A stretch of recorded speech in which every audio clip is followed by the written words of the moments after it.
A few more streets and we'll be through. A few more streets and we'll be through. Fangtown, North MP, Park Heights, R&G, White Lock, Cherry Hill, North Long and Dolefield.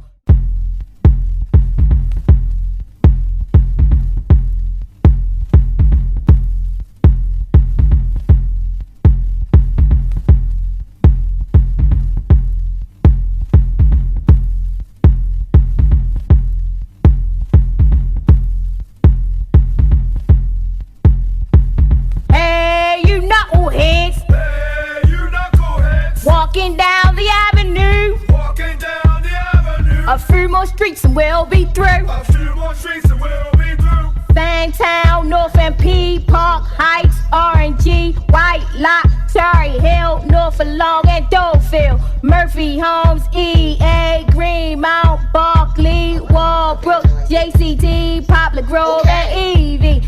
Hi everyone who's tuning in and will trickle in. Thank you for joining me on my 14th episode of Walking Down the Avenue. I'm super excited, if you can tell or cannot tell, because I have the legendary Scottie B with me. Hi Scotty. What up? What up? And we're going to sit here and talk about club music for the next hour and a half or so. Alright. Let's do it. Let's do it. But let's start with you. Do me a favor and tell our listeners and viewers a little bit about yourself, who you are and where you started and all that good stuff. I'm Scottie B. Woo! And I was just like DJing. Mm-hmm. And it started with record players. Mm-hmm. And taking my father's record player. My mother was already deceased when I was young. Mm-hmm. And just playing music real loud, and he didn't understand why I was trying to play two records at the same time, or trying to turn the thing backwards. Mm-hmm. He didn't understand any of that. But you're talking about the late 70s. Okay. And I just always I always thought the guy on the radio was cool, because he was playing music for people to enjoy. Right. And so I always wanted to do that. And so being a DJ then, well, of course I was like 10 and 11 years old. It was just playing music. Mm-hmm. But then in the early 80s, when when DJing started being like a skill, with blending records and scratching and stuff, when it finally started being something in Baltimore that we knew about, it kind of, the first time I heard somebody scratching was the record Adventures of Grandmaster Flash on the Wheels of Steel. Okay. And then I knew I wanted to do that. That I really wanted to play music that way. Right. And it kind of just went from there. At what point in time were you? And you're born and raised in Baltimore, right? Mm-hmm. Mm-hmm. Good old, what area? You're a West Side home. About Park Heights when I was a kid. Park Heights. Because you went to, how much Scotty? You went to Northwestern. Mm-hmm. Like my daddy. I went to Poly at first. Yeah. And they wasn't ready for me. I see. I did something I wasn't supposed to do, and after about 2 years, and if it had been now, mm-hmm. and everybody would have had their cell phone out, mm-hmm. I'd have been on the news all over the world. Probably. Oh my goodness! What did you do? I have to know. I'll tell you off air. Okay, that's an off the record story. It just and then they put me back in my environment, so right. it was a little more comfortable. Well, no, I understand. 'Cause I back wasn't then, ready. I just wasn't ready to take that step as a student. Yeah, I was saying, 'cause back then, that makes sense. I can see it being like, let me put you back in your situation. After I sat out of Baltimore City Public Schools for 45 days. Mm. I see. Yeah, you was a little badass. I can see it. So what year, tell me about when you were first introduced to Baltimore club music. When did it start? When did you start with being involved in it? We just, like me and Sean used to play Fantasies. I used to play at Godfrey's. I mean, I played at other spots before that. Fantasy was the first place he played. Okay. So I played at the Body Factory. That was on West Town Road. It was the Beat. And I played at Cressida's and them mid 80s clubs. I was young, you know, I wasn't the guy. Right. I was always, I knew the owners or I knew the other DJ and I could play. So then opportunity came. I was at Godfrey's and it was a, you know, that was my big step. And at some point, Sean always been a forward thinker. Mm-hmm. And it was like he wanted to sample, loop something, and play another beat under it. Mm-hmm. And that's kind of where it started. Like it was to take some vocal or some scat and just loop it Mm-hmm. on the sample like they had in Fantasies. It was a little, it was a Digitech. It was not a lot of memory, you know. But he would loop a vocal and play a beat under it, and that's kind of how it started. The So, idea of that's what we had a new song, and Right. it really wasn't nothing but 2 tracks. how different was the response to when you guys came and played a new club song as opposed to whatever the hottest hip hop song was at the time? Well, the thing was then the hip hop clubs played house Mm-hmm. and played UK imports, and So it was pretty much that same community of people who they appreciated the house. They liked house, they liked hip hop, they like people in Baltimore like everything. Mm-hmm. So Baltimore always been a dancing town. Mm-hmm. Like when you like you can go to anywhere and say, well, set it off a big record here, right? And go anywhere and say yeah. Yeah. But you can't go anywhere and say, was trans dance a big record here? Right. Like in Baltimore, the hip hop has no trans dance. In New York, they may not. You know what I mean? Right. In Chicago, they may not. Yeah, but in Baltimore, they always were kind of wild with what they liked. And a lot of that got to do with Wayne. You know, Okay. From he was at Odell's, and he was at Signals before, you know, Fantasies, Mm-hmm. and then the Paradise. And a lot of it got to do with him.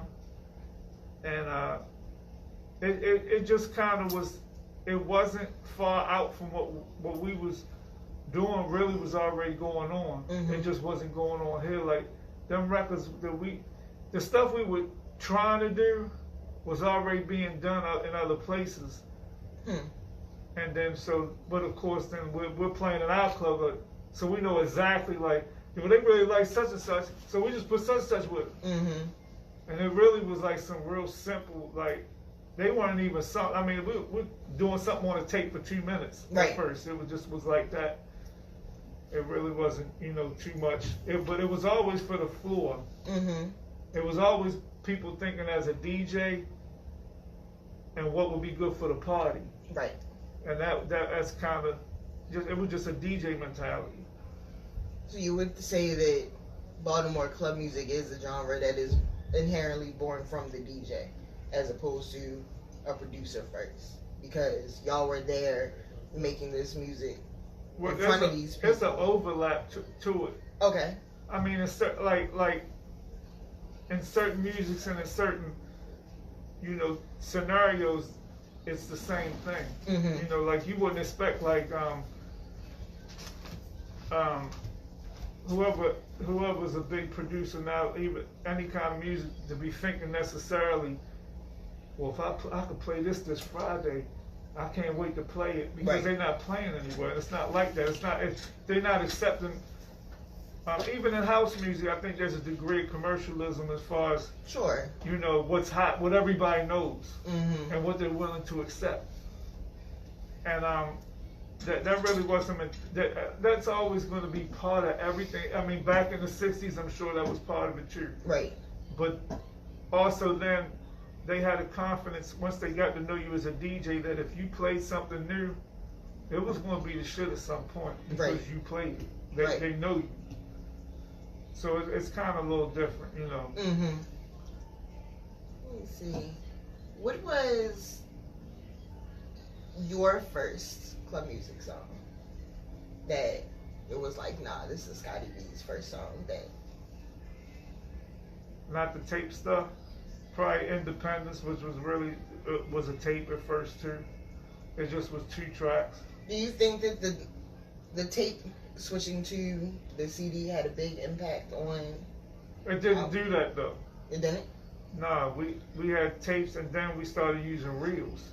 Oh, okay. And the reels had pitch controls, and they stopped and started when you need them, and they sounded real good. And that started being something all the DJs carried around. Mm-hmm. And they had a whole bunch of stuff on reel, like whatever new tracks they could get or that they made. Mm-hmm. So it played like a turntable. I see. And that's like, what do you, for you personally, as a producer, what are your biggest influences?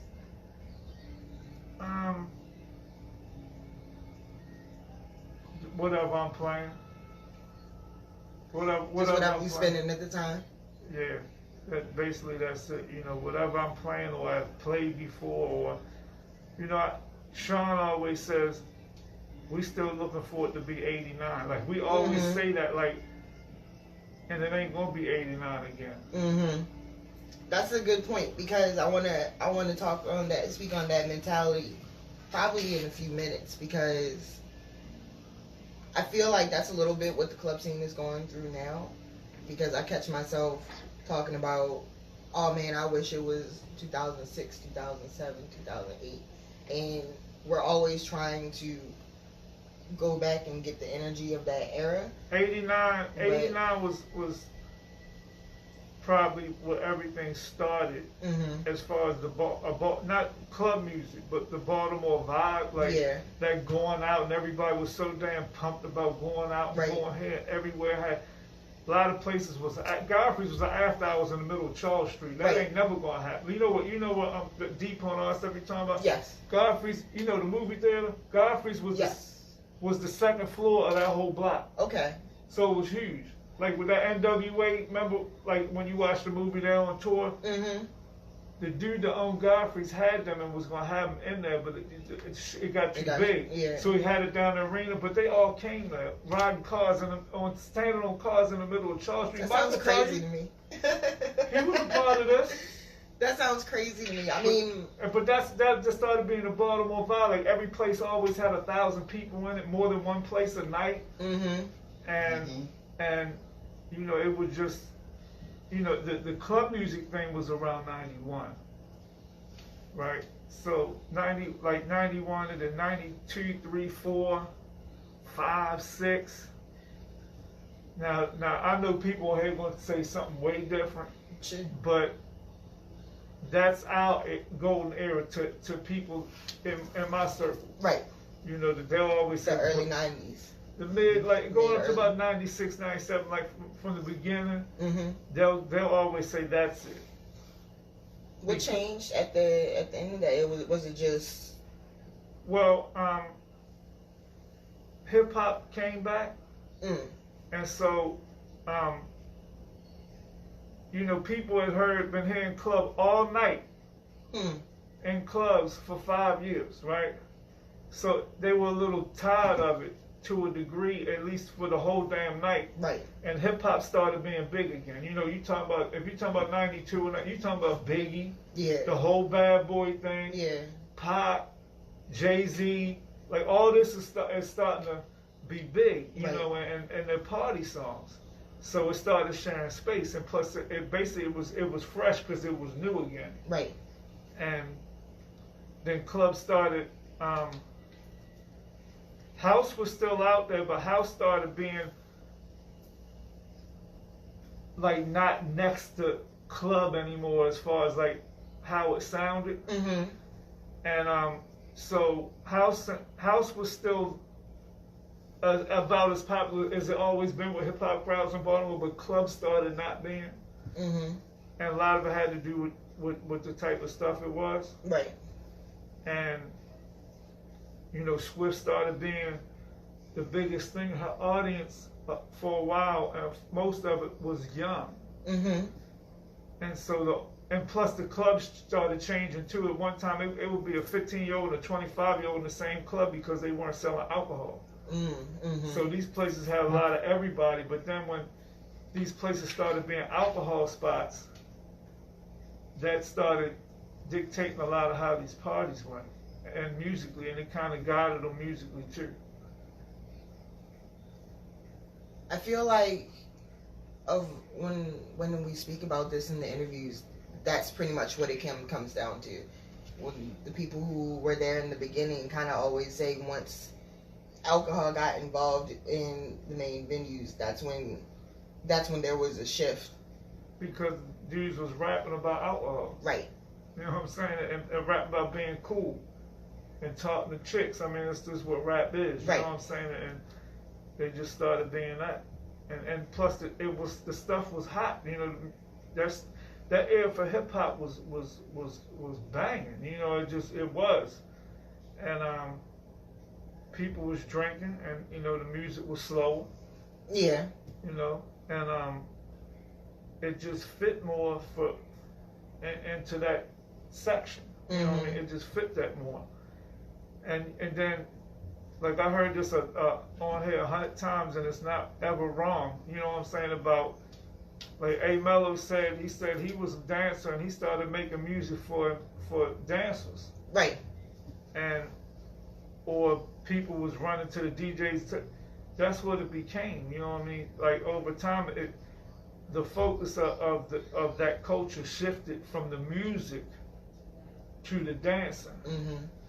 And instead of, like, I know it's hard for people to see it now because it ain't the way it is, but back in the day when club music, the first however many years, like, the floor would look like, if you had the music off, the dancing, like the participants and the participation and all that of the crowd wasn't any different for the hip hop, for the house, for the club, for the anything. Right. But because it was party music. But as time went on, and especially later, since it was, you know, it was really for something. It was for them dancers. You know, everybody can't do that. Right. So they making it for them, and everybody else they can't participate. So if you try to play some of that stuff now, nobody's that's not a dancer is going to be dancing. I know what to do. You know, and that, you know, if you play the classic stuff, since it's more easier, then everybody in there dance to that. Right. But the dancers' music is something different, and like I said, it's the focus for that stuff isn't music, it's dance. Right. And it's video. Right.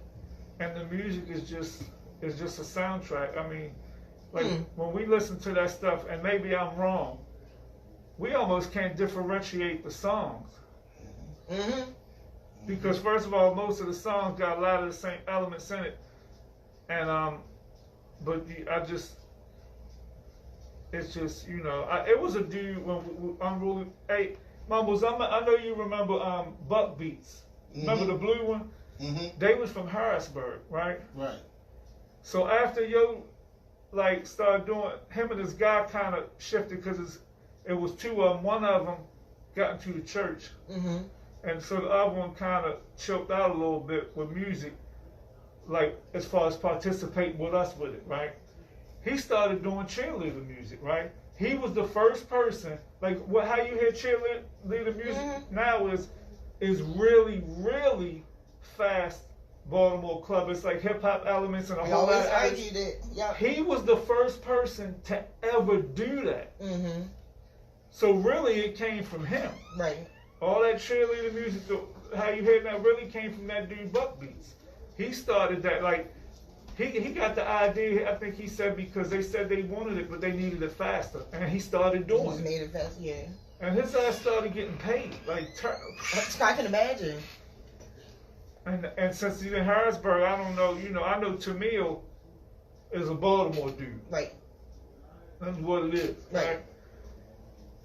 And then, but his name is Brian is the other one. Whatever. So, on like the fast tip, I mean, he didn't make Jersey Club, but he made something next to it. And they can be mad. I'm not gonna say I said it's cheerleader music. It's not. I mean, that's a good way to describe it, though. But that's what. Because it's almost made. It has the same purpose. Like, you got music, you got something you need to do to it, and I need the music to be a certain way. Instead of just enjoying what it is and what's played. Right. Because that's from a DJ perspective. Right. Now, they on that stuff, they run that. Right. So it's the way they want it. Well, let me see. So we talked the alcohol versus no alcohol, and again, that's something that everyone brings up as far as the venues. You say that first golden era was like kind of the early to mid 90s. And you mentioned Swift because at the end of the 90s, that's when she started getting her career and stuff together. Would you say that then club music so far has had basically 3 eras? If we count by the 1991 thing, that makes club music 30 years old next year. So it's like you talk about that maybe first decade, that was the original. That's what you were talking about, where it came from. And then the second decade was kind of the era of the radio. Because, and that would be kind of when Swift was around. And went into Black Star. Right, and merged into Black Star. And to me, that's the era I came up in. Like, when I know the early club, not the earliest club music, but when I started partying and understanding what club music was, that was all in the 2000s. You know, and that's all I knew. All we knew was K-Swift mixtapes and listen to 109 to Q. And then there were a billion places you could go party if you wanted to. And that kind of ran up until she passed.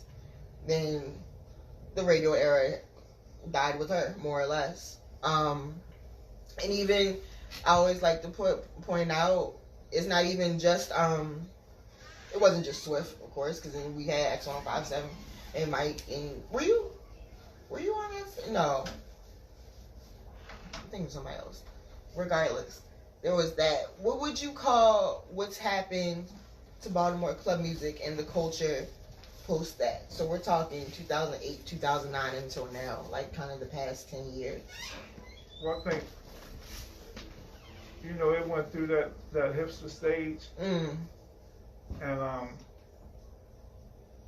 you know, I think a lot of people kind of didn't know where they fit into that, or what to do with it. And some people, like, they tried to like be part of it, or they were just trying to do, like, I don't know if they thought they were losing their grip on it,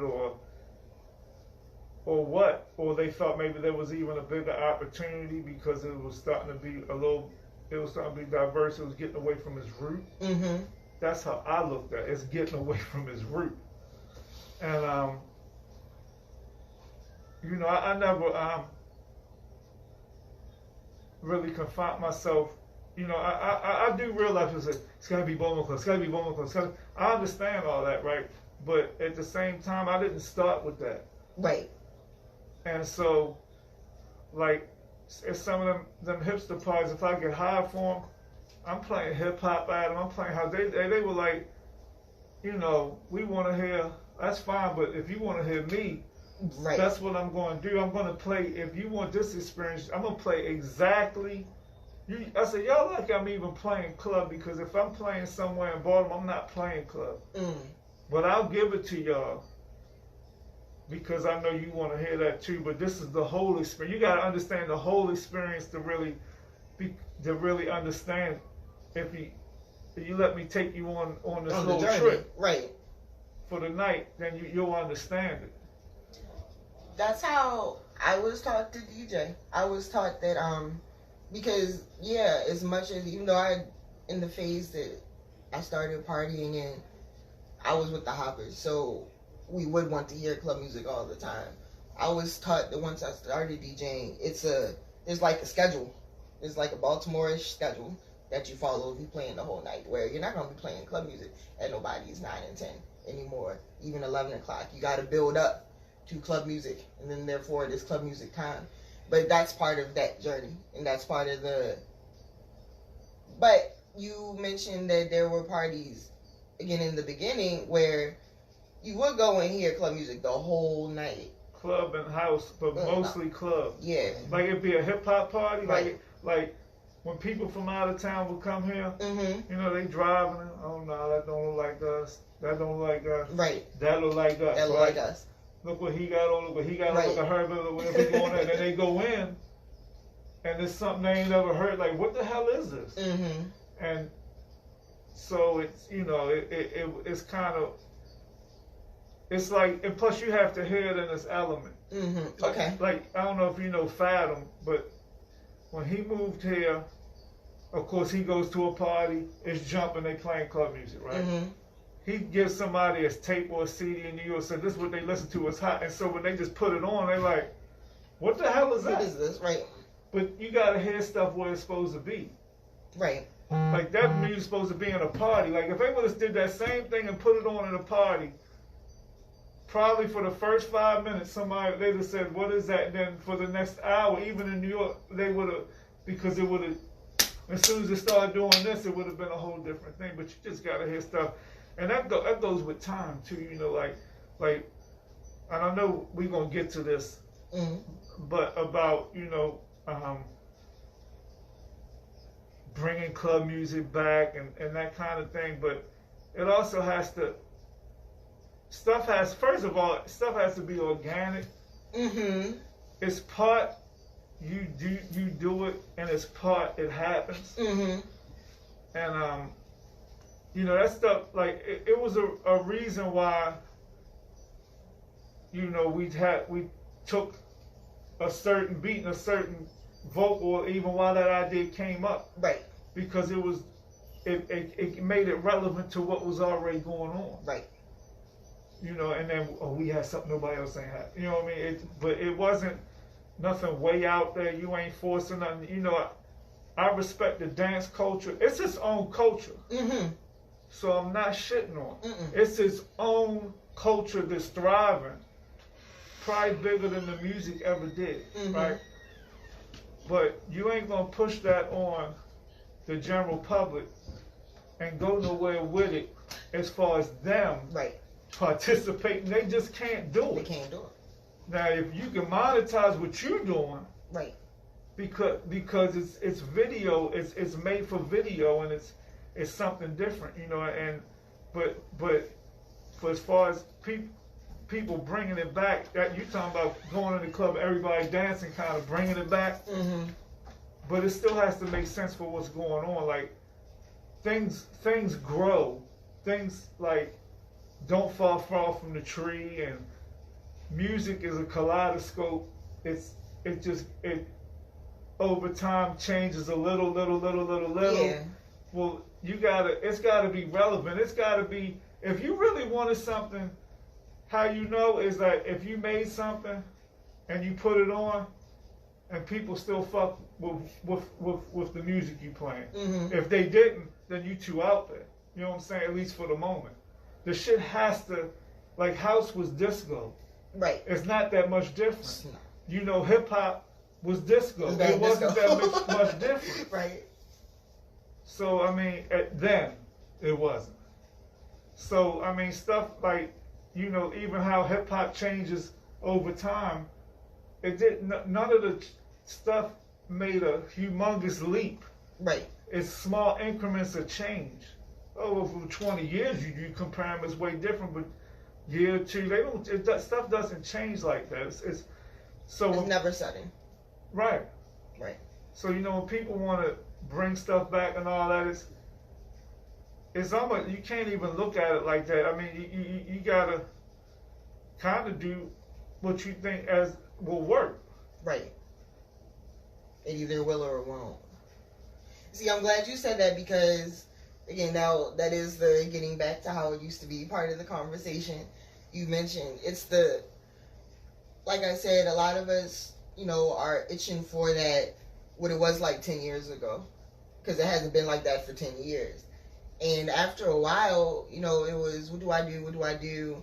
How do we create these parties again? How do we create that feeling again? And after a while, to me, it started to be like, it might not ever happen again. And that's okay. That's why you do King of Baltimore every year. Right. But you can't do those parties because people ain't going to come to them as parties because they don't think they're going to be involved. They turn into events. Right. They It's turn going to be a into dance contest. akin to going to see something in the theater. It's like a play almost. You know, it's been commodified in that way because a competition was put behind it. You mentioned that you think that Baltimore club music has gotten away from its roots. What root do you think that is? That is, the music is a DJ driven tool. It's just something that is part of a party. It's not like even above as music, period. It's not bigger than music. It's just another form, you know. What's the dude name I asked you about? Calvo. Yeah, is he on here? Is he? Let me see. I can go get him. No, he's not. That's cool. I just seen him pop But up. I know my man Sean a big fan. Yeah. You hear that, Calvo? Huge fan. That is Mr. Caesar, who was like, hey. Yeah, I was like, there was some dude Calvo on there, and I really just said, oh, for real? No, I've been following him. And me and Sean kind of, we don't think opposite, but we start in different places, but we're always thinking in the same. Yeah, always. How do you, so, you know the history. I know some of the history, but more than history, I would say the roots of it again. You mentioned that it's not bigger than music. It is still music and it is still a DJ driven thing. What do you think the best way, if we were trying to get in the time machine and bring that era back? You gotta be able to host a party that you're able, and don't label it. Just have a party that's fun and just it be part of it. It's just the fun. That's oh what's hell going. yeah! That's what's going. It's like people coming and just dancing. Right. You know, and they commercialize like what they call DJ culture and all that stuff. Them terms make me cringe, right? But like, you know, like people will just come to watch the DJ, like to look at the DJ when he play. That's the DJ doesn't make them damn songs. I mean, they just play the song. It is still the weirdest thing. People just want to come see the DJ sometimes. Places I still play at, yeah, they don't do that. Right. And I get it, but I'd rather people. That's why even when I play parties that I usually don't play, I play them the way I want to play them because it ends up making people not watch me and dance with each other. You got to get them on something else. Yeah, like, get away from me. Just stop thinking about watching the DJ. So do you think that the DJ culture has detracted from the club culture some? Or that it's just, again, the turn of the times? Because there's a lot of different stuff. You know what, something that a lot of people, they don't think about, but you would think about it if you ever tried to rent a building. And what that is like, you know, when discos and clubs kind of started, and you're talking about in the cities, right? At that time, nobody wanted to be in the city. Nobody, right? Real estate prices in cities were terrible. They couldn't give buildings away. And nobody, you know, it wasn't what it is now, right? So a big change was, like saying, in New York, everywhere. This went on everywhere.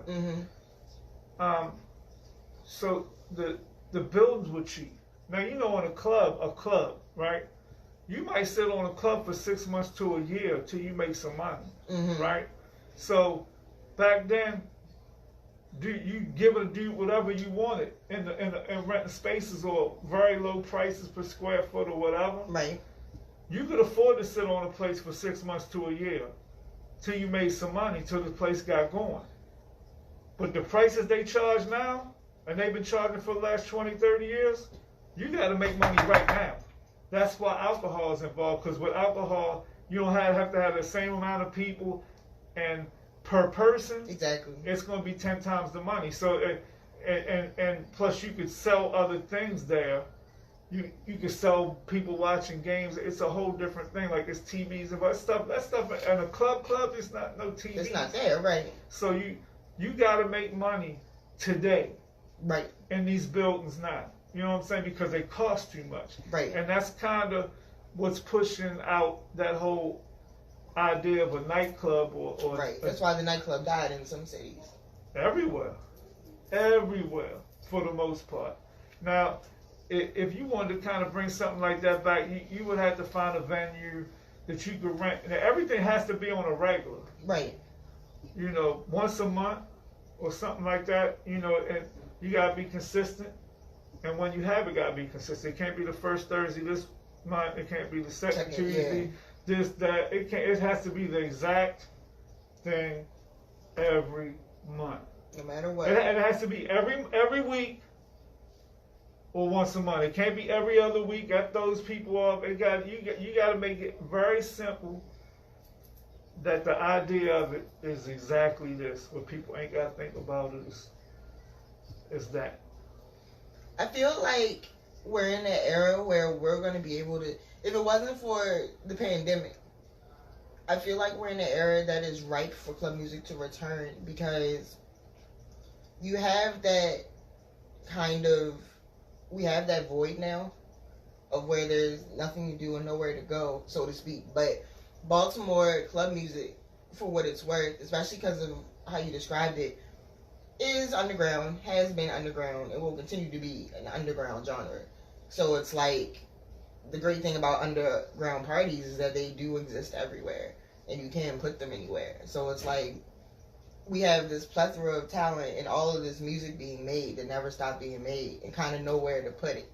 So, do you think that club music can survive without a place to party in it? Because as of now, I'm not sure, because it's made for a party. Oh yeah, it's made for a party. It's made for big speakers. It ain't made for Beats by Dre. It ain't made for earbuds, and it really ain't made for that. You don't even get the same thing. Like when that whole hipster thing started, if I had something up and dudes would say from out of town or even out of the country, they would say that shit ain't even that good, and talking about whatever I made. I said no, I'm not. I tell them I'm not a musician. Mm-hmm. I'm a DJ. Right. Now, if you a DJ, take that to wherever you playing this week, and I guarantee you're going to think different about it once you hear how it's supposed to get played. I'm not a musician, so my shit on the radio is not going to go nowhere.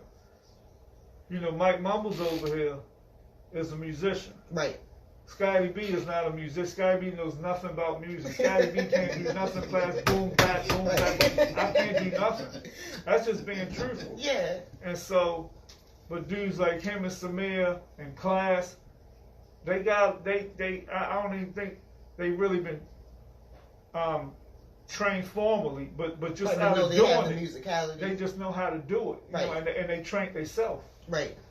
So that stuff flies, you know. But so everything has to be in the right time and the right spaces, or it's just, you know, just another piece of paper flying past, really. Right, and that's what it feels like. It feels like club music right now is kind of at a do or die type of situation, where it's like, again, we had 30 years next year. We've been sitting around twiddling our thumbs kind of for the last 10. Outside of, again, that's because everybody wanted to be a certain thing. They already got their idea of what they wanted to be. Right, and it doesn't look like it's going to be that. Not for everyone. Who did I do last? When I was talking with, I think it was Big Nasty. We were talking about everybody has that big mentality of, oh, you get signed, you get big, you get this, you this. And it's like the traditional story of success in music is not going to be what it looks like in club music, because it's a smaller genre. It's underground.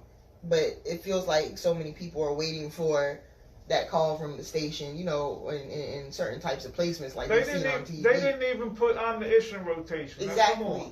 At 92Q, they did everywhere else, but not that. And I wondered about that. They had us looking crazy. They had us looking real crazy to Universal. They had us looking real crazy to Universal.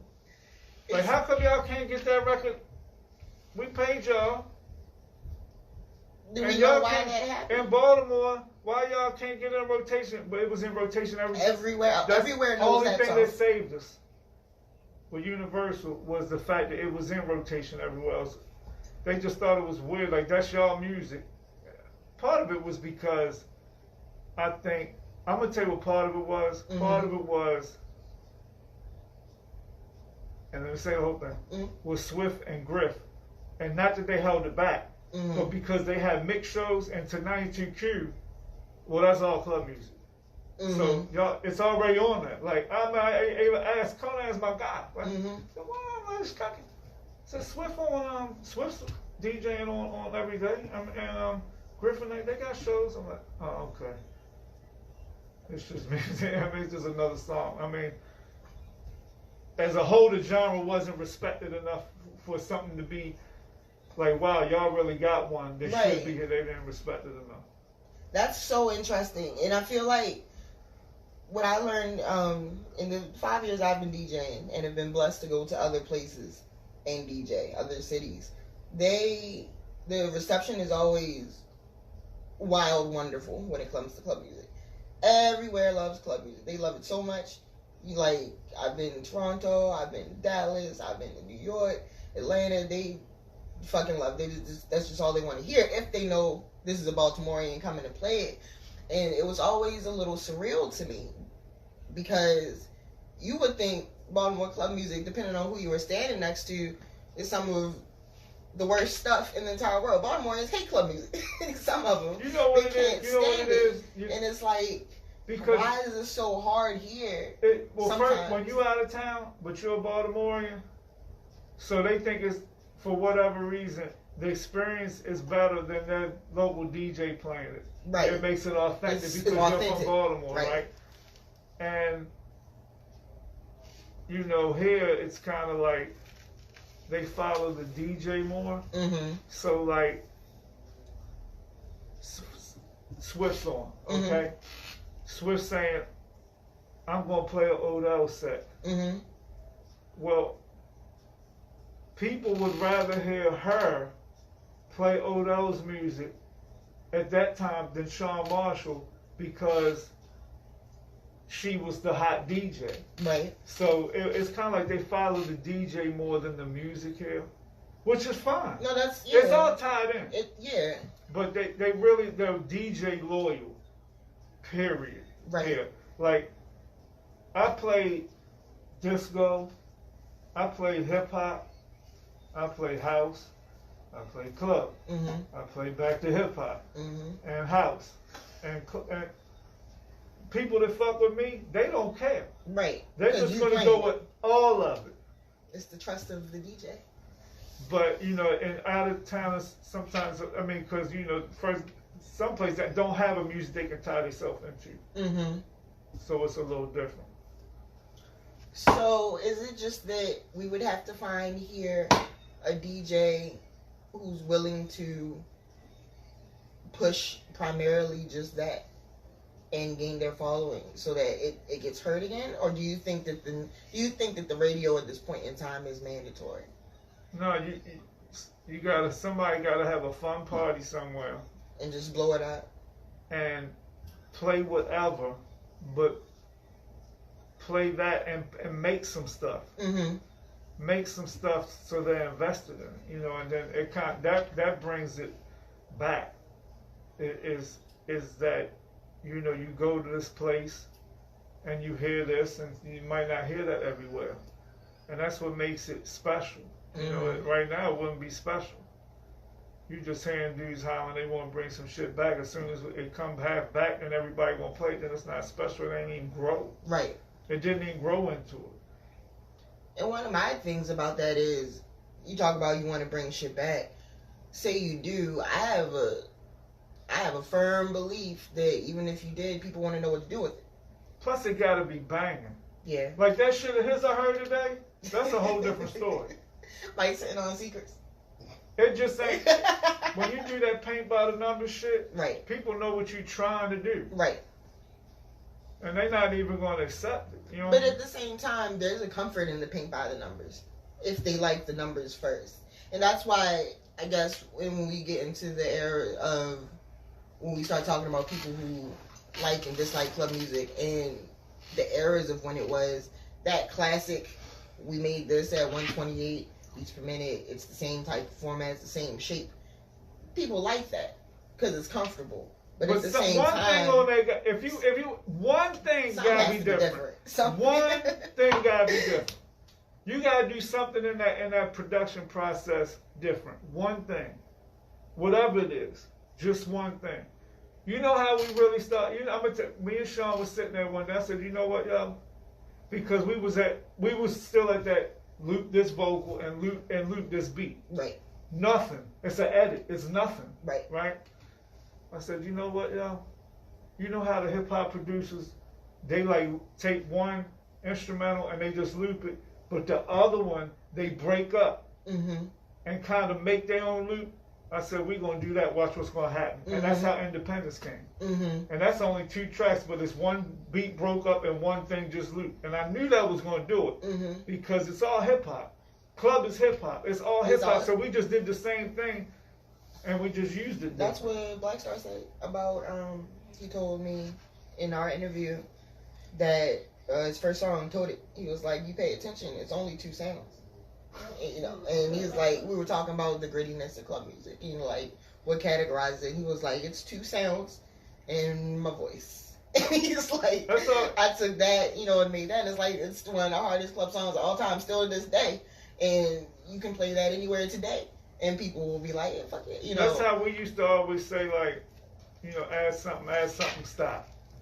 Right. Like when you get to where you think, you can stop right there. Right. And don't overproduce it. Yeah. Because it's for something. It's different. It's a party music. You know, you're gonna play it. It's not for the radio. Do you think so? I think that's the key in trying to find the club song. And I'm the Ish did that. That's a good example of one in which it does follow that very simple, it's this and it's that. You're here to dance. But at the same time, it has something you can sing to. It has a hook so that it can go on the radio and it's comfortable for, I guess, your average listener. You're just your average person. But it's still... You know, I thought that when the first time I heard that, and it was in our office, right? I thought that he was making a joke club version of Gucci Mane, I'm the shit. That's what I thought that was. But now I said, oh no, this is a little bit more than that. Yeah, it's a whole thing. That was a whole thing. So, with these last things, I'm gonna ask one more question. Oh yeah, see, we have a comment. Simplicity is gold. It is. Do you think, who do you think, give me 3 producers, club music producers from here who you think got it perfect as far as their average general sound. Like, nah, this is club music. This is Baltimore club music. Well, I mean, it's more than. I like Class. I like Class. DJ Class. Right. I like Griff. KW Griff. Alright. I like Mike Mumble. Mike Mumble's alright. I think he's underrated. I do too, and I say that, and he be saying like whatever, and everybody be like, you whatever. Know why, yo? You know why, yo? Like, no, because he's so quiet and real. You know why he's underrated? Because when the shit started getting kind of like, it was simple at the beginning. Right. It got a little, and then you can't go from that to being simple, because after that, after you get more involved, if you start being simple, it sounds simple. Like a simple motherfucker simple, right? When motherfuckers started getting simple, Mike was involved. His shits was involved. Right. So they went over people's heads a lot. Right. Like dudes that made music liked his shit. And I just think his was just the quality was too much. I mean, I think, to me, I liked them. And people liked them, but it wasn't that they didn't like it, but I think some stuff got more credit than his that shouldn't have. But that's just my opinion. I mean, who else I like? I like Boo Man. I mean, I like everybody's shit, really. You know, like a lot of people. I don't know if you ever heard 410 Pharaohs. Did you ever hear that? This sounds familiar. That's Boo Man, Jimmy doing the hooks, right? And Lab Tech One rapping. Okay. On club music. Okay. And it's unbelievable, but people not gonna get it, right? Right. But that shit is. Lab Tech One is probably when it come to MCs. Oh, no, He just don't rap that. I mean, he's just on a whole nother. Like he takes that shit so serious. Not like you ain't supposed to. It's just like me DJing. Yeah. I'm really not gonna play another record for no reason. The next record has a purpose. Right. Really, when I play, I think in sets of 3 songs. Right. So this one got to be able to fit into this one, but something got to fit into that. Something got to fit. Like I think in 3s, right? So he's the same way. He's probably worse. Cause I've been around him. Like we like brothers, right? So I know how he is. I don't even see how dudes can call themselves rappers if he's a rapper. Anyway, that shit is so unbelievable. 410 Pharaohs, but it, Strictly Rhythm put it out. Kenny Dope and then but it's kind of over people's heads. Do you think that the rapping and the club music world here in Baltimore? So maybe I should call it the hip hop community. I don't know what to call them, but the rap community. There hasn't, in your days of DJing, have you seen a big overlap between those two ever? As in the Baltimore club world and then the Baltimore rap world?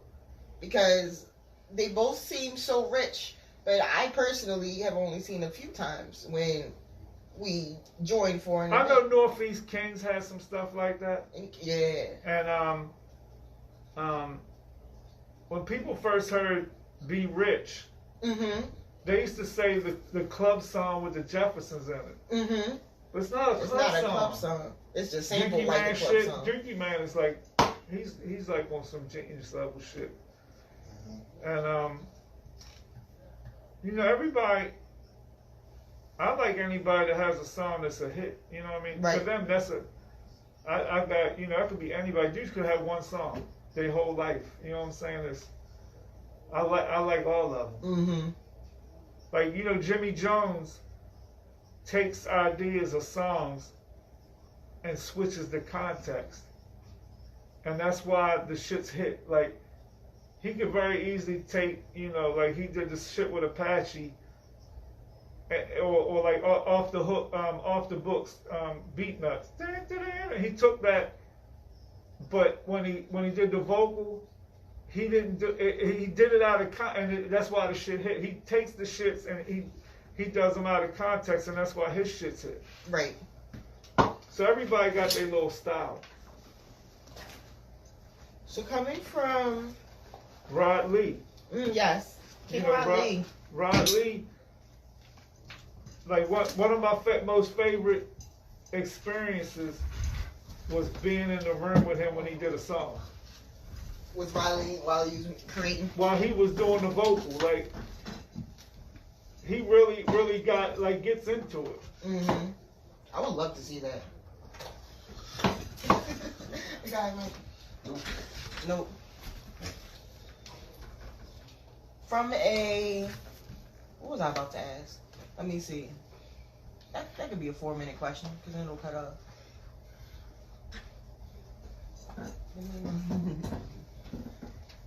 Boss Man Club Records. Oh yeah. The new generation of Baltimore rappers adopted club music. They fucking explode. I feel like that. I don't. You don't? I think the Baltimore rappers here already got a lane. Yeah, and that's kind of what it feels like to me, because it's like the two worlds. Again, I'm far more versed in the club world, but what I've seen and been able to work with, the rappers that I have, the rap world of Baltimore, especially in my generation, they're definitely, they're locked in, they're good to go. Like, oh yeah, they have their format, they have their shows, they got fans, they have fans, and it's like, while it might not be as super duper thriving as any of us would want it, it's definitely there. It's bigger than club music is correct, right now. Correct. And if you look at the two, that's what I was about to say. Club music looks like a lost puppy right now in comparison, because we don't have a home. We do have, like I said, you look, all the people that you list, don't, most of them still make club music. Yeah? Yeah. And then, again, you have a lot of newer guys like Calvo and Mello and and all of Juice. And we have these wealths of talent here, and all of them individually and together have their fan bases, but there's still something missing. You think? I feel like it's kind of because it's easier for hip hop to live in. It's easier for hip hop to live in the internet as opposed to club music trying to. All right, so 410 Pharaohs made a rap album with club music. It ain't too many people besides Lab Tech One that's gonna be able to pull that off. Right. You know what I'm saying? So the thing, but it goes two ways, because he pulled it off. But pulling it off not only means you can rap and beat, but it also means you're rapping in a way that the people can understand what you're saying. Correct. Because if you just going and you keeping up with it, but nobody don't know what you're saying. That's what my mom says. There's no point. I like that music, but I can never understand what they are saying. So I don't want to hear it. I mean, if they saying some stuff and people can understand how they saying what they saying, rap is vocals first. Right. Period. Then And that's that's what's the most competition. important. Right. That becomes a competition then with the beat and everything else. I feel like, who was that? Remember Deuce Trey Deuce? Mm-hmm. I remember that was of the era that I came up in. That was the club rap sort of S situation, and then all they did was create more dancers too. So it's like, I just think that like, I think once the rappers stopped worrying about rapping over a club song, I think that's when they started getting their fan bases, because it was like, you know, it's a pride thing. This is rap. This is what we do. Not that we're giving in, and we're almost admitting like we're not good as them if we're gonna sit there and just try to join them. right. And once they kind of got back to what they were supposed to be doing, they shit went good. Right. Instead of worrying about what club music doing. You know, that was always the thing. They would always say, the reason we ain't getting on is because the club, no, y'all ain't getting on because y'all shit not good. Right. Right? That's why. Because DJs don't give a fuck. DJs need a floor. Yeah. So if it was Dolly Parton, if it worked, and they were going to play that. Right. So if you had a hot rap song, it would get played. If you didn't, it's not. And that's just, you know, it wasn't bringing the energy like it is now, like it has been for a while. The club music ain't had nothing to do with it. Club music was booming, but if you would have had a real hot rap song, that shit would have got played. Right. So except when rap got back in, I'll say that. There was, Because there is a lot of bad rap music. When club was the whole night, Yeah. they probably didn't have a chance, right? Right. But as soon as the hip hop set started getting played again, like right around Tribe Called Quest second album, that's when it kind of started around that time. If they would have had something good, it would have got on. I'm like, well, I'm thinking about going back what you said about, for example, I'm the Ish and the radio, and them thinking that Swift and Griff's mix show was enough. They were almost looking at it like it wasn't, the songs weren't their own songs, or they didn't justify being their own songs. It was club music. And it's funny that you say that, because that's like what I would tell people. I theorized that was part of it. The reason why we don't hear club music on the radio is because they reserve that for the mix shows for the DJs to do. But even then, during the mix shows, they don't always play it. So it's like, because I would always wonder, why can't you just hear a random club music in rotation at like a certain time? You know, like of the day. My next question for you, my dear. The Baltimore rap dudes get on radio. They do. They do. I'm glad for them, you know, because all that time when they was mad at club music, but then when they started getting their own thing, I was real glad for them. You know what I'm saying? Because it opened a lane, and now, you know, Scooter's a legend. Smash is a legend. Yeah. Fucking Young Moose is Jesus. You know what I'm saying? Yeah. And even the newer cats, you know, that's out there, YG Tech and all them dudes. Oh, people my age know about them. You know, so they out there. Right. I'm 52. They out there. If I know about them, they out there. And you got to have something. You got to know something about them dudes when you playing a party, because people know the songs. So they, you know, they did their thing. They definitely did their thing. Let me see. We have the issue with radio. Oh, let's talk about this. So we know that Baltimore isn't the safest of cities. We have a little bad rap with our crime and, you know, things like that.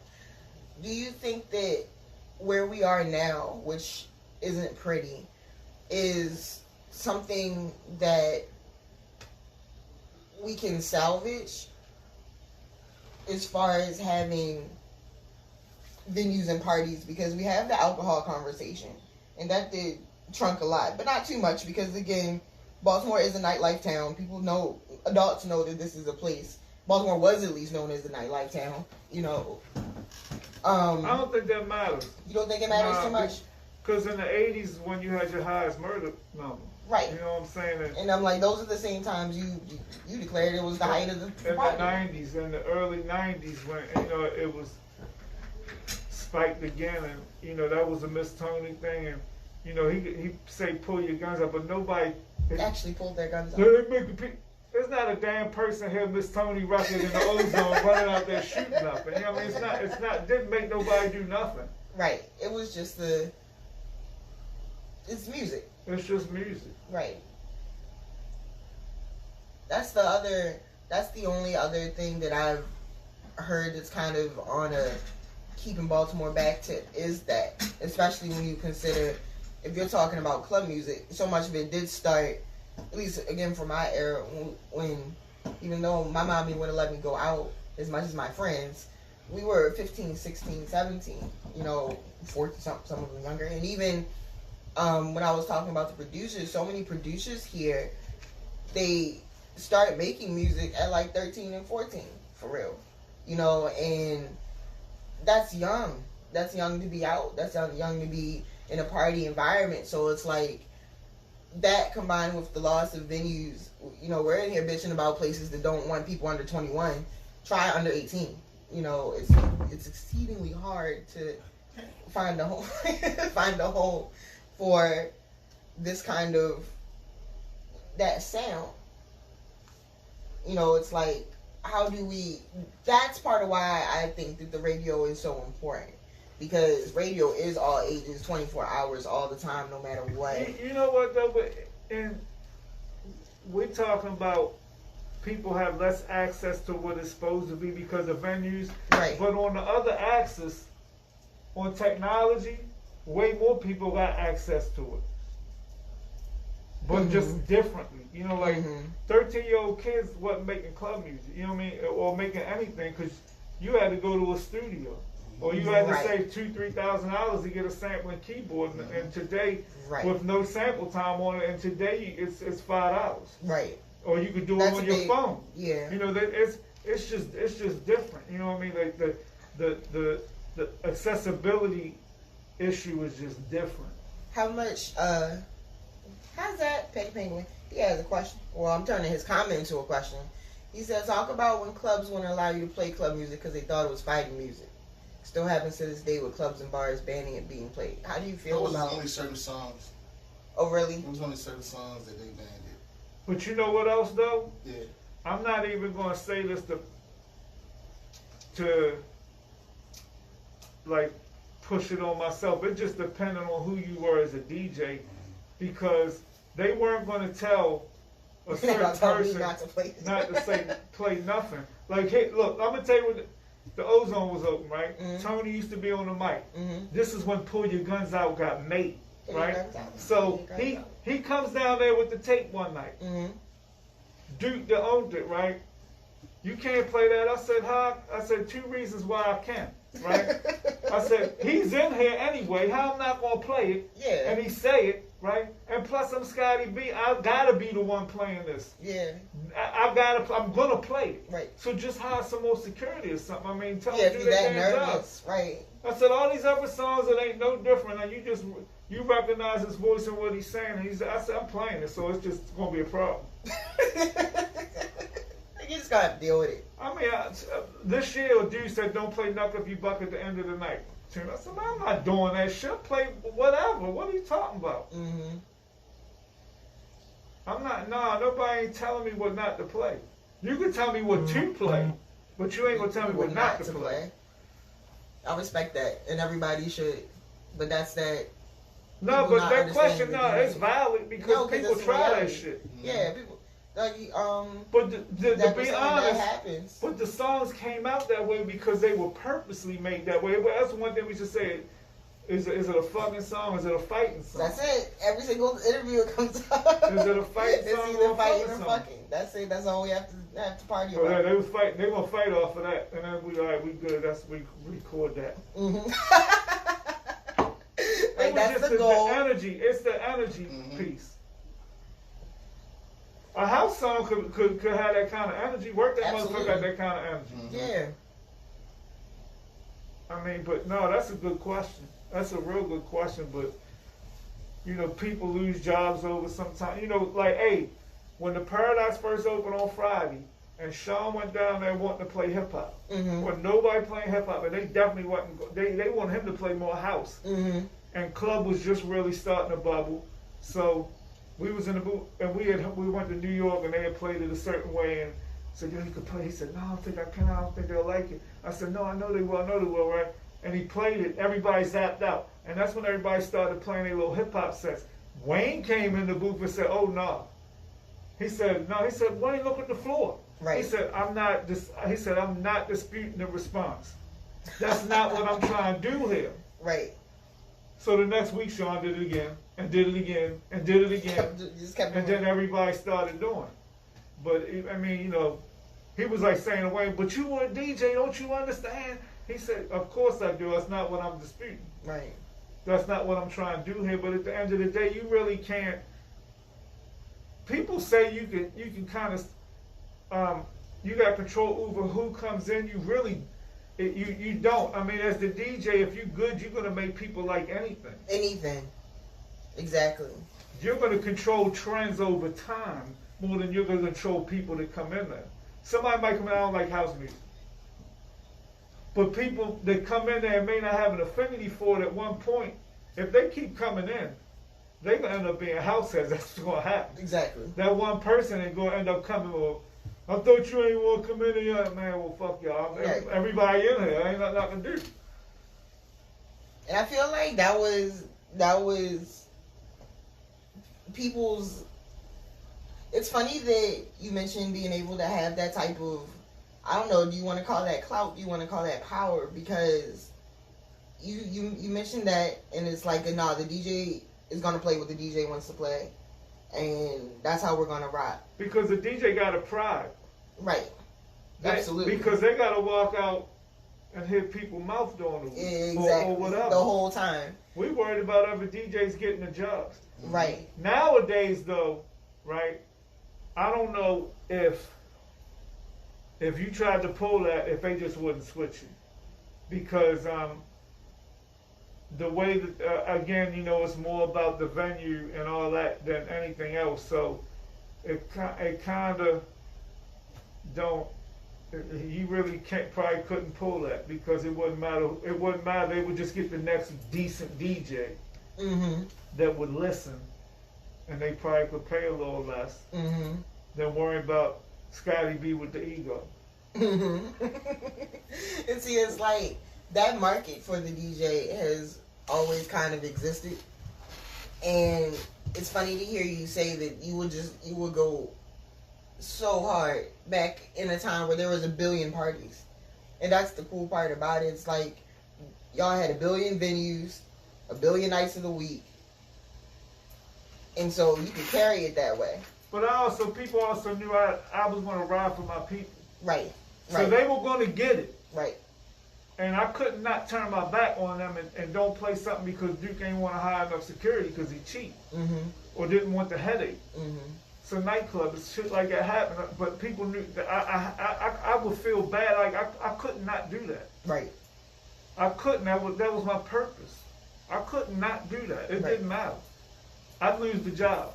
I'd go get another one. Yeah. It's like I don't need that much tonight. And he knew it too though. Yeah. If I'd have went across the street, that bitch would have been empty next week. Right.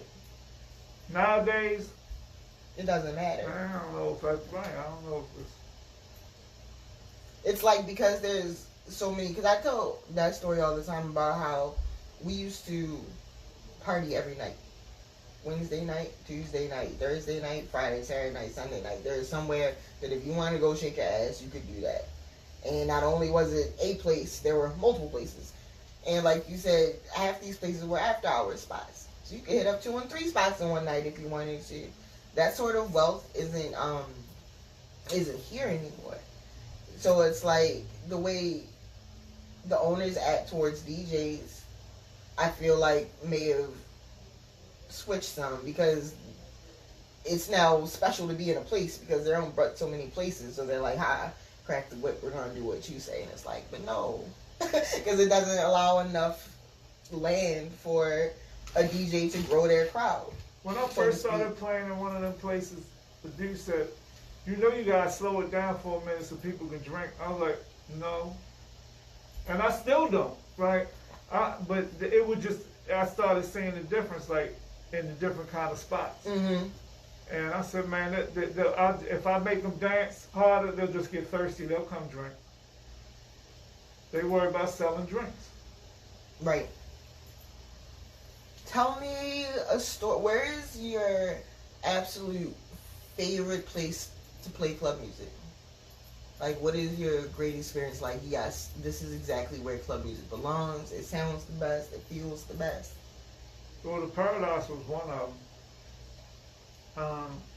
But like, it for me, it's more about the energy in the spot. So it was that time when, like, you went to Shake and Bake on Friday, Ozone on Saturday, and Hammer Jacks on Sunday. And Paradox after all of them. after you left Shake and Bake. Yeah. Everybody went down to Paradise, even people that went to liquor spots, because it was after hours. So everybody went there when it was that. That was because the energy was there for it. Is that let me see, there's the Docks. Everybody, of course, the Docks and Hammerjacks are always the main places that pop up. How much do you remember of the events, like all the events we used to have outdoors? Like, did you ever play any, like, did the Stone Soul Picnic have DJs at the... I guess sometimes, but... Do you ever do any of the, like, any festivals outside and things like that? I played the Afram. The Afram? I mean, here and there. But I was always a nightclub guy. So I always, You think that's where it belongs? Because club music, especially as it got more popular outside of here, started popping up in festivals. You know what I mean? Yeah. And so it's like, do you think that takes away from what club music is, as it wasn't born in a festival? It was born in, a studio to be played in nightclubs, basically. But bringing it to that big, open, huge scale, do you think it changes it any, or? It doesn't, but if it would have been going on then, it would have. Because because people would have been doing those festivals instead of doing these clubs, because the festivals pay a lot more for a lot less time. Yes. Because they are corporate. They ain't got no problem giving you a couple racks to play for a half hour, right? Oh, no, they don't. But the thing is, then the music wouldn't have grew because you always played only the hits at them festivals. I see. So it wouldn't have been no progression in music. That's what I miss. I miss progression. Because you're not in the club every week, and then there's a new song. and then there's a new song, and then there's 2 new songs, and then there may not be one this week, and then there's 3 more songs, and there's another one, then somebody else, and Patrick got one, and this one got one, and whoever. And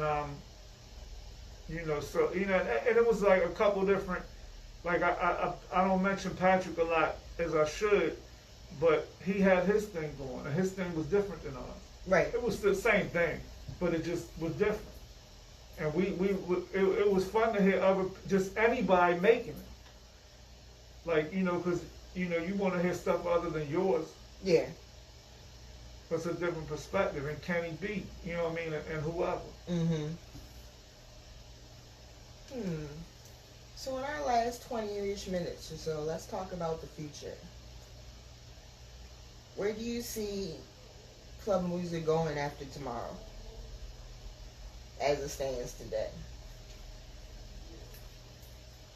Where would you like to see it go? Also. You've seen people playing Fight the Power a lot, right? Yes. What's the first thing you say? What is the first thing? 1989! But that ain't even club music, but it's the seed. Yeah. It's the seed time for it. In 93, and it's got to be venues. It has to be venues. If it ain't venues, or somebody, a few people really doing a party right and willing to take the L, because it is the L. Then it's not. No music. The thing is, look. Rap music of any kind wouldn't be progressing on just venues at all, because they got radio, right, and they got media. Period. They got, rap is different because you also talking about artists' personalities and social media and all that kind of stuff. So it progresses in different ways that club music can't progress that way. House music can't progress that way. It's different stuff. So they don't need venues per se. If it wasn't one club open, Jay-Z would still be a millionaire. Right. And so would any rapper that came out with a hot song, because they don't need the club. Look, that stuff now. They all bars. They all sports bars, right? The first thing that's important when you walk in the sports bar is the game on. The TV, the game I want to see. Right. And it's 20 games. One of them's what I want to see. Number 2, why my drink not right here? Already, yep. Number 3, where's the food menu? Music's playing, not even paying attention to Not it. paying attention to it. About 12:30, when that drink done really hit, the third one, now they worried about that. Yeah, because now the game off too. Right. There's no game. Right? So it's the 4th or 5th shit down the list. Yep. So it don't matter to them. That's why DJs get shit on though, because I've had my residencies in, a sports bar, and that's exactly how it goes. They want you there at 9, and for the first hour, they cannot care less. The people coming could not care less that there's a whole DJ in the back until the game goes off. And then, like you said, once 11:30, 12 hits, and all the games are off, then all of a sudden it's a club. So you think it would take that, basically, just someone who is willing to spend a year not making no money. It's different. It's just way different, It's just way different. They gotta hear them radio hits for that last hour and a half. Right. Club music ain't radio hits. No. But what if it was? Wouldn't that be an amazing thing? How do you think, I don't know. House could do that. Club can't do that. How come House could pull it off? Because House is produced better. Huh. I mean, sonically, and it's, it ain't, it's house songs that are really R&B songs. Yeah. Or they're both the same. Yeah. Close, like Just Fine Mary J. Blige. Like something like that. You know what I'm saying? You could play when that. I first heard that song, I thought it was a club bass. I was like, what is Mary J. Blige? And I was like, oh no, she just made it like that. Like it's on purpose like this first. Is there a thriving Baltimore house community? Or is house just house? It's kind of like the club community. Yeah. It's people that would like to see it be the 80s again, right? And they're not going to accept anybody new. There's always a young, old thing, right? And, they like classics and they like the ones that everybody likes. And it is so funny about the young, old thing. I remember when I was interviewing Mello, he said at first when he was coming up, him and his friends thought that club music was for the old people. It was what the adults listened to. They say that. And then it switched. But it is. It switched though because now, look, I'm 33, 32. Yeah, I turned 33 in a couple months. Now you ask people my age, club music, and they say, oh, that's what the kids listen to. And it's like, what the hell is that? No matter on what side of the fence, it's like either people see it as old people music or people see it as kid music. And it's like, it's neither. It's all of the above. But it's like right. there's like this hitch between it. Again, I don't know. I think that's a nostalgic thing though. Because again, when I was coming up and club music was in its height, I was coming up. I was a teenager. So it's like because the genre is still too young in itself, it's kind of hard to gauge that. It's still in the music for everyone type of phase.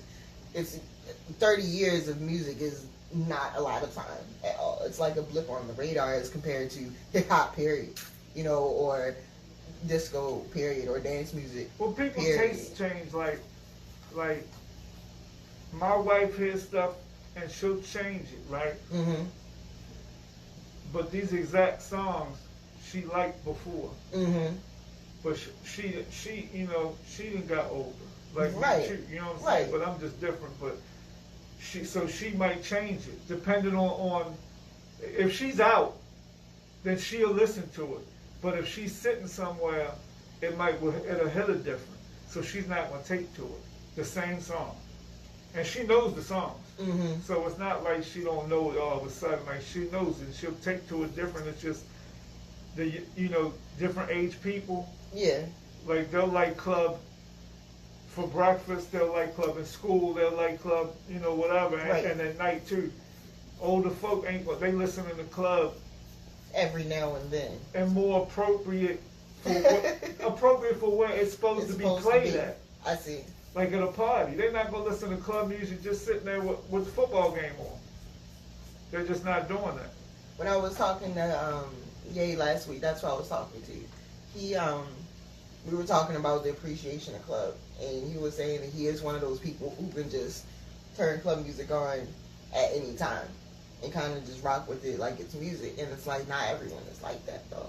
And it seems like that number of people is getting smaller and smaller because, like you said, there's a time and place, especially considering the fact that the music coming out now is in that battle and dance lane, like we were talking about earlier. It is. I only heard club music and anything like that Mm-hmm. on big speakers too.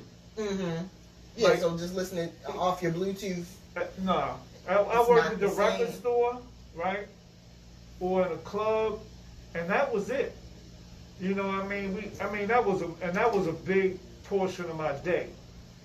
Granted, because I'm Mhm. sitting there playing records for people from 10 to 6 every day, and 2 or 3 days a week I'm somewhere. So it's not like it's a little different than saying, well, I only here 2 hours a week. So it was different. Of course, I was hearing it all day, every day for the most part, but I don't think I would have. And maybe I did. I mean, it's been so damn long. I was home. If we was playing records for each other, yeah. Mm-hmm. But other music had its space too. Right. If other stuff don't have its space, you play out the shit you listening to. It's just Right. well, what's gonna happen? You would get tired of that shit. It is something that's easy to get tired of, especially because, it's repetitive. It's repetitive and a little monotonous. if you're not paying attention to it and you're not overtly, you know. I like tuck things different. Yeah. Tuck stuff. Look, we do got some stuff coming. I mean, it ain't no secret, right? No, not at all. We got some stuff coming. Speak about the stuff coming. It's gonna be true to what we did. Right. Right, and meaning that it is going to sound something like that, but also in the creativity lane, it's going to do the same thing that we did then with what's here now. Right. And I know people like, he just talking in a damn circle in a riddle. No, But as soon as they hear it, they were like, 2 no, seconds, they were, oh, that's what it he was makes saying. sense to me. It makes sense to me. I'm excited. Do we know when that's coming? Or is it a just in progress to be announced type of deal? No, it's going to be shortly. Ain't that right, Mike Mumbles? Mike Mumbles? Yeah. He's like, yeah. Yeah. We should throw a big party. That would be lit. Yeah. A reintroduction at club party. But then the expectation is too high. You think so? Because then what can it be? I mean, like, if it ain't absolutely the biggest thing ever happened, then it's weak. I mean, that's what's where I wanted to do. I keep running my mouth about it on this show because I want people to pressure me into actually doing it. I wanted to throw a big thing next year for Baltimore's 30th. And that's why I was like, no, it is exciting to hear about all of the new club music that is coming out and about to be appropriately handled, you know, so to speak. And it's like, what if we did, and what if that was the jump start of the party? Because people have forgotten how to party if they ever even knew. Because again, our Calvos and Juices and Mellows, they're here, we're here, but some of them are on the end of the generation that completely missed the party. Like, for example, my sister's 21st birthday today, I told you. My sister, 21 and 22. They've never partied like how we're talking about a day in their life. Not because they weren't allowed to. They grew up watching me do it, but by the time they was old enough, but you know they got their left. own memories. They do, but that's only because, I mean, in their specific sense, it's only because they had the luck of being my little sister. So, so they saw me listening. You know, they saw me going out. They knew where I was going. They knew what I was doing. Do you think because they never heard Scottie B DJ that their life is somehow not complete? Yes. No, it's not. They got their own favorite DJs. But see, that's what I asked them. I ask them all the time, like, so what do y'all do? What do you do, and what do you, in terms of music and turn up? Because like me and my friends, when I was your age, we would be out. Oh, you know, whatever Spotify list like, they look at, I mean that shit. I mean, I don't even know what that stuff is, but I know that's exactly what they do. They like to sit in each other's living rooms and listen to Spotify. But guess what? In 10 years, they're going to be talking about, you remember so-and-so's list was always lit. Yeah. Everybody got their own shit, like. It's just about, see, that's what I mean. It's like, it's not fair because it's not what we like, but it's like, well, no, after a while, we're going to have to stop trying to go back. You know what they used to tell me? Like, my cousin's group that was like 3 or 5 years older than me, right? You know, that's how social generations are 3 and 5 years. Yeah, right. The older brother, the cousin, his people was Odell's, the first Odell's, right? Okay. When Wayne Davis DJ'd there. You know what they used to always tell me? What? You'll never be Wayne Davis. Because that's the only person that ever mattered to them was Wayne Davis as a DJ. Nobody was going to touch him. Didn't matter. So, you know, they got their own memories. You know, that people, true. Everybody got their own memories, and they'll swear that it's never nothing better coming after that. That's why I always go back to, it's about, I'm big on doing this. I'm big on being the historian. Because it's like, I see and I respect what's happening today with them. I see them doing the best that they can. I see them making their own lanes. I see them having their own events. And again, at how, like you look at King of Baltimore, you know, and how that's grown over the past decade. And how all the music is 1,050,000 beats per minute now. They're happy. But they, you know what though? They're happy. I didn't And even it's know like- what that stuff was, and then when I went to one, I was like, wow. I mean, it's like an event. It's like, incredible. No, it's this incredible. ain't Baltimore Club. This is dance shit, and this is their lane, and they still That's got it. this That's blow the it. fuck up. Yeah, it's like the NBA. It's sports, you know, and that's why I always say they brought that competitive and that sports type of energy to this incredible thing we already had, you know, and it's like that's the train tracks that we're on now. But again, it's about making that accessible and palatable to people who can't fucking do that. No, but I think it is not the music. I think because it's video. Right. So I'm not That's thinking about so no important. damn videos. And Sean is so pissed at me because I don't think that way, right? What about videos? About video, right? But those that do, you know, and people that dance and things like that, that shit is blasted off. Mm-hmm. It has. And in fact, that's what who was that? That was Alex. He's in here from the Baltimore Dance Videos page. That's what he always goes back to, and it's one of the strongest points. And I'll forever say I appreciate him for bringing his talents here and working with the Baltimoreans to do what they've done. It is the visual, and it's like that's what's missing. Part of going out, like you say, people will go, people will be packed. There'd be a bunch of people with you to also watch, experience this music. With that gone, now they have YouTube, now they have TikTok. But this is how the music is spreading now. Club songs are being heard across the country through TikToks, through YouTube videos. But it just wouldn't people be there dancing. because if it wasn't dancing, it wouldn't be there. Exactly. So it's like, that's why I don't think that there's someone who's like, oh no, the club music it's a whole different thing now. And it's like, well no, it's just shifted its gaze a little bit. That's why the question to can club music exist without a venue is like, yeah, we don't necessarily always need a party because now the party's in the cloud. And everyone is having fun interacting with each other by competing, I guess, and making different things. You know what I mean? It's like a new format. It's repurposed. Right. I remember Black said he wanted to actually make videos of his older stuff now, like redo it and put them out, because it's like that's the next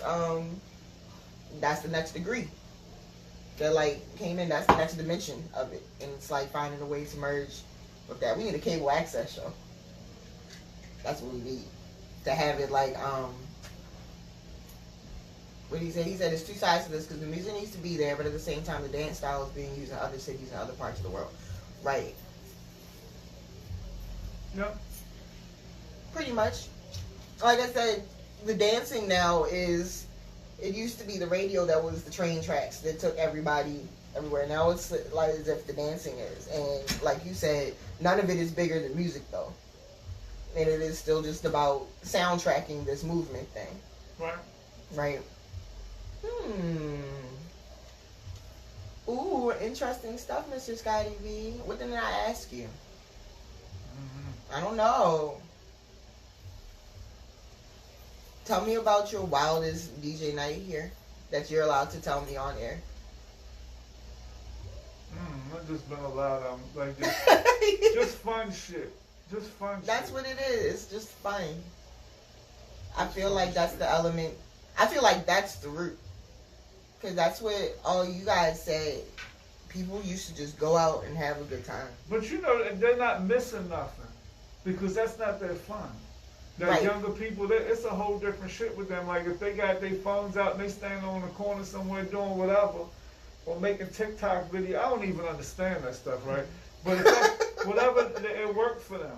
Right, that's what That's I'm what saying. they're going to talk happy. about in 10 years. They're They're not going to happy. be talking about what the fuck they mother or they big brother said about Mike Mumbles and Scottie B. They don't care. It don't matter.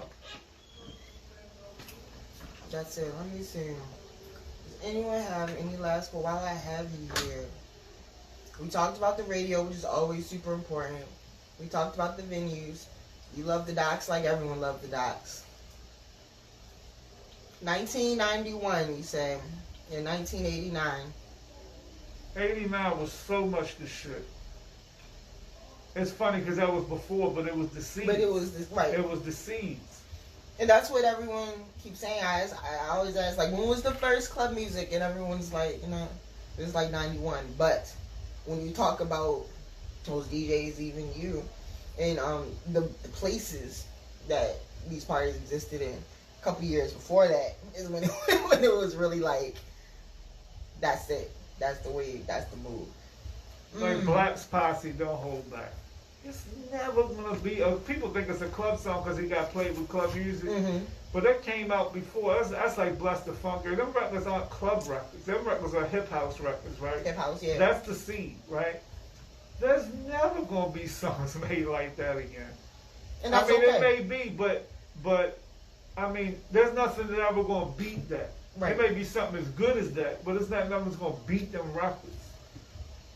And that's okay. I mean, stuff ain't better or worse to me. It's just different. And trying to again, as a historian, but also an enthusiast, because I love this shit too. Keeping that in mind is, I think, what everybody needs to hold, in that it's not a problem, it's just different. And because not that much time has passed, it's really not any like focal point or harbinger of what's about to come. All of this shit could change instantly, like with one song. Right. That shit could take everything and shut everything down and a whole new bunch of whatever that one song is. Like what It Takes Two did. In a way.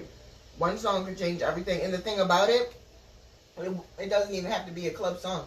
That's what's cool about club music to me, because it is something that's inherently based kind of around remixes. So it's like, it's whatever hip hop is doing. That's why it was interesting you said that earlier about the 90s, that era in the 90s up until around, like you called it, 95, 96, 97, because rap was it. Hip hop had come back, and taken hold. Now it's like, hip hop's weird today. Rap music's a little different today. It's not, the partying doesn't sound the same, kind of. It's just different. It's just different. So it's like waiting for whatever club producer needs to also be in that same lane and take it. Because everybody kind of still remixes older stuff.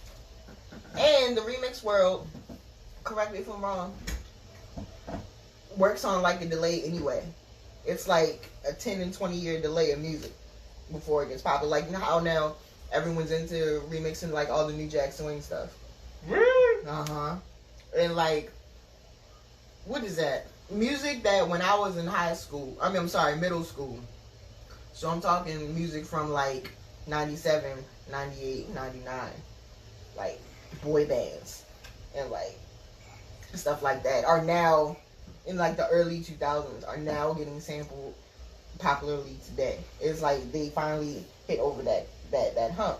So it's like music is going to continue to change and evolve. And I don't know what that's about. I don't know, ask all the 120 producers why y'all like remixing songs from 1999 now. It's not a problem. Again, it's just the trend of music. Look at Sega. Look at Sega. My guy Sega. Yep. I fucks with Sega. Love Sega. You gotta bring, when Sega comes back to Baltimore, bring him around so you can come visit. But he be hiding out. But no, the world is here, and I feel like, especially with you didn't do anything but say a bunch of stuff to make me feel like I'm right all the time again. Because it's important that my biggest thing is that I don't want to see Baltimore club music and Baltimore club culture lose sight of its roots. However, I don't want that to end up a gatekeeper kind of situation where nothing moves forward. And I feel like that was what was happening for a second, because they kept trying to do what was done. I think what part of it is that you got some older cats that make younger cats feel like they gotta do that, and the younger cats kind of feel like they do out of respect, but it ain't really what it's not the same. That ain't what they do. Right. You know what I mean? It's just like the DJ, and if you think that's bad, it's 6,000 times worse with DJs, right? Mm-hmm. But like dudes talk about the younger DJs. I'm gonna tell you right now, DJ OK is a good friend of mine, right? Mm-hmm. I went to a party they did, not a party he did for people that I fuck with. Mm-hmm. His people Mm-hmm. that he fuck with, him and Chubbs. I don't give a fuck what anybody on here say about any of that music that they think they play, and if they're right, all right. Mm-hmm. I guarantee you, they go watch them play it. They gonna be the next morning. They gonna be downloading every damn song that they Shazammed on their shit that actually came up. Right, that came up. Watch, because the parties never change. The energy in a party is always what drives a party. So it doesn't matter what the party is. Them dudes got some shit going. They got their own songs and their own culture and all that, right? And if you watched it, being a DJ, you be wanting to do that shit the next morning. I'm telling you, because I went through it. I did the sound for them one day, and I'm thinking I was gonna hear something a certain way and watch it a certain way. Like I know it ain't gonna be all that because they're young. They don't even know what they're doing. It didn't matter if they didn't know what it didn't matter. They didn't know what I would have did. Right. Okay. But they did know what the fuck they was doing for them, and that shit was from 9 o'clock till 2, off the chain, off the chain. And I respected that. After that, I really respected any of them dudes that had a whole different, like, look at young people, period. You know? Like, it made me change how I thought about this shit we talking about. Like, they got their own music. Mm-hmm. And, you know, look, video's a big thing now. Mm-hmm. If you think motherfuckers gonna sit in the studio and worry about music more than they worry about dancing, you just stupid. You know what I'm saying? Because it's different. The world's different. Yeah. It's just different. That's it. So let's see. Mike, what I leave out? I think you hear it. I feel like, I don't say you don't see me do a couple of these now. I feel like I hit everything. Yes. All right then. So, if you could leave a statement for all of us who love you to pieces and think you are one of our That's Calvo, my guy. Hey, yeah, I told you. but I don't think he was on it. Look, hey, my guy Sean Caesar, my partner. When you was on there, and I said, yeah, and Shorty was on it, this dude Calvo, I just like met him online, like I ain't really know him. He said, oh no, that's my guy. Like he loves you, yo. He really thinks you the hottest thing right now. I'm not saying he wrong. I'm just saying he already was thinking that, and I didn't even know who you was yet. I need a longer version of We from Baltimore. Yeah, you gotta, Cowboy, you gotta. I want a longer version of We from We Baltimore. need like a 3-minute We from Baltimore. I do want to thank everybody that watched even for a little bit. Yes, I love. That's why I like doing it live like this, because people really be checking in and people really be looking out. So let me see. Outside of the shout out to Calvo, to everyone here, or that, what would you want to tell them to keep doing? What they doing? Perfect. Whatever worked for y'all, that's what you should be doing. Whatever you like. Because a motherfucker gonna know what you make. If you like it, just like I'm telling you right now. When them motherfuckers ask you, yo, I'm DJing a party for, why don't you give me a photo? Guess what? You can play that motherfucker photo. They can have the songs lined up from the best song to the worst, and it ain't gonna matter. It doesn't matter. You still ain't gonna sound like a motherfucker that played it, for real. Right. So when you make the shit you like, people already know you like it. Right. Rather than just making some shit because you thought you had to, just make, and that shit gonna grow. That shit, if motherfuckers didn't like dancing at first, and they watch dudes dance, they're gonna want to. They gonna want to because they gonna see how much fun they have because they like the shit. Period. Man, that's it. All right, so I'm gonna just ask you because I haven't stopped the thing yet. And this is me. Look at me in the corner. I don't even care. It's about you. They don't even see me. This is But I would like to see a little bit soon, and it's not the young people fault. It's the old people fault. Old people ain't doing nothing. a little bit of So how do we get the old people to do collaboration. something? The old people gotta get off their ass and start doing something instead of worrying about playing pick 'em up every night or whatever. But it ain't no, but you know what? It ain't about not playing pick 'em up. It's about playing pick 'em up and something else. I get it. Yes. Like no, for real though. But you don't play pick 'em up every single time. I play new music. I play club music. I think I'm the only one up in the table. So in a couple of weeks, I'm gonna be hosting a live version of this. Live, as in a panel version. So like a couple more people, and we're gonna do the same thing, except it's just gonna be more of a live discussion. Would you like to be a part of that if it fits into your schedule? Cause I don't. We're going to record it live, but it's gonna be. Rip Knox, young legend in the making. Calvo, young legend in the making. The legends are here. I'm glad y'all here for real. They don't realize that what they're doing right now is more important than what the fuck I ever did, or I speak for Mike him too. Yeah. You know what I'm saying? I mean, it just is. Y'all hear that? Current. It's current. I've been telling them this as long as I've known them. You can ask Rip. It's like there's no need It's just to like, ever feel like stopping. it's just like they make vinyl, right? But let's be real. They can say it outsell tapes. It's because they don't sell tapes.